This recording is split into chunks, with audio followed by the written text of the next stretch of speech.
All right, today we are diving into some pretty stark predictions from Dr. Roman Yampolsky.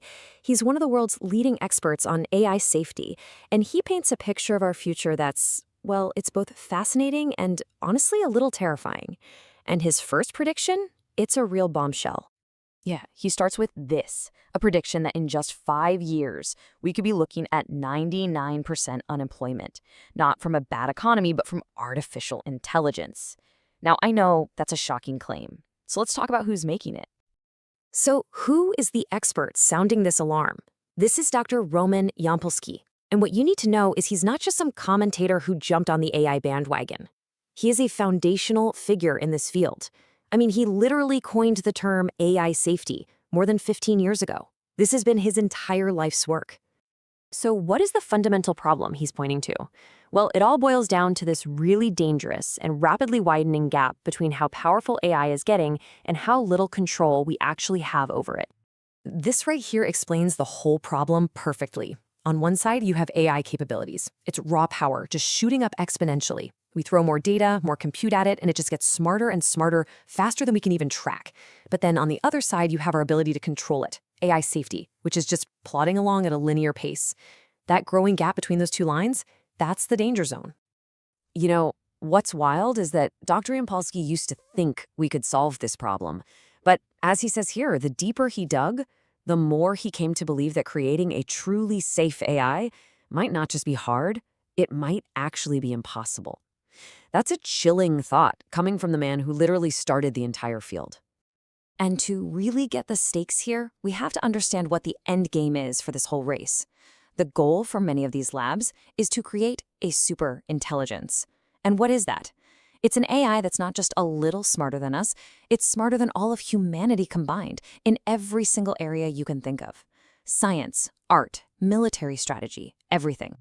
Okay, so how does this race for a superintelligence actually affect our day-to-day lives? Well, the impact could start way sooner than you think. Let's just take a look at the timeline of disruption he lays out. Yampolsky lays out this incredibly fast, incredibly compressed timeline. He predicts that by 2027, we'll have achieved artificial general intelligence, or AGI. Just 3 years after that, humanoid robots could start taking over most physical jobs. And by 2045, we hit what's called the singularity, basically a point of no return. Which brings us right back to this number, 99%. According to him, this isn't some distant sci-fi fantasy. He believes the tech to automate almost every single human job will exist within this decade. And just to be clear, he's not just talking about factory jobs or data entry. We're talking all digital work, coding, writing, financial analysis, gone. All physical labor, handled by humanoid robots, gone.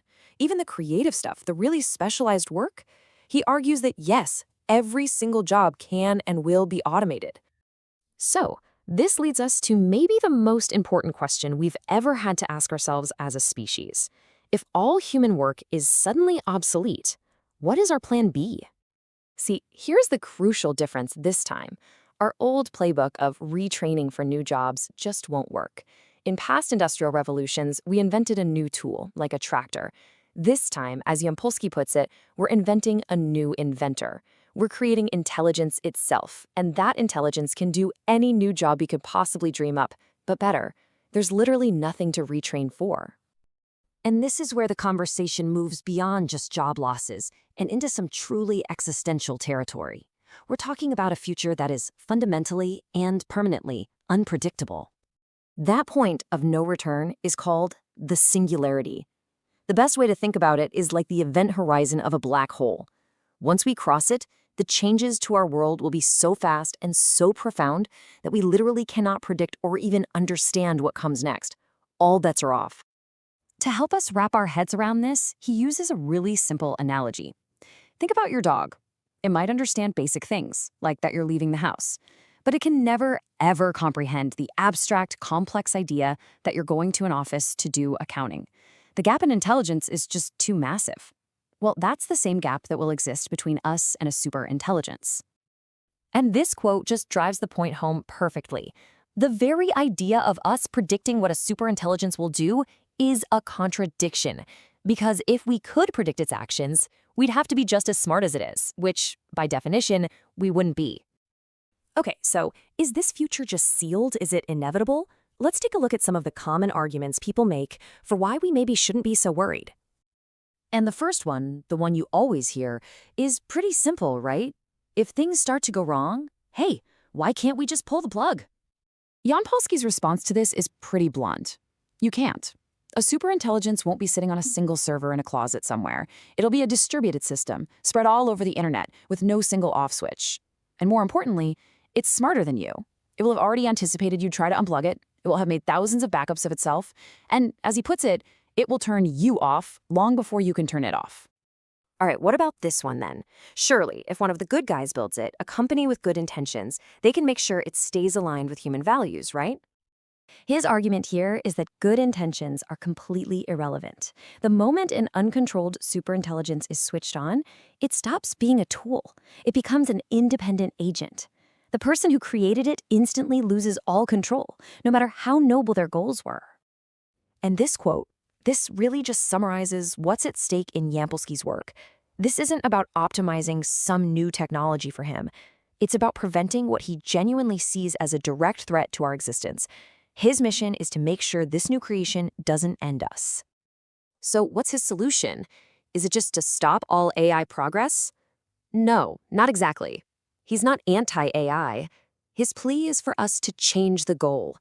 Instead of this reckless race to build a godlike general intelligence we can't possibly control, we should focus on building powerful but narrow AI tools designed to solve specific problems, like curing diseases or fixing climate change, while leaving humans firmly in the driver's seat. In the end, his entire warning leaves us with one profound question. He says we are in a race to invent our own replacement, a successor to humanity. And we really need to start asking ourselves, and the people building this technology, a very simple question. For what?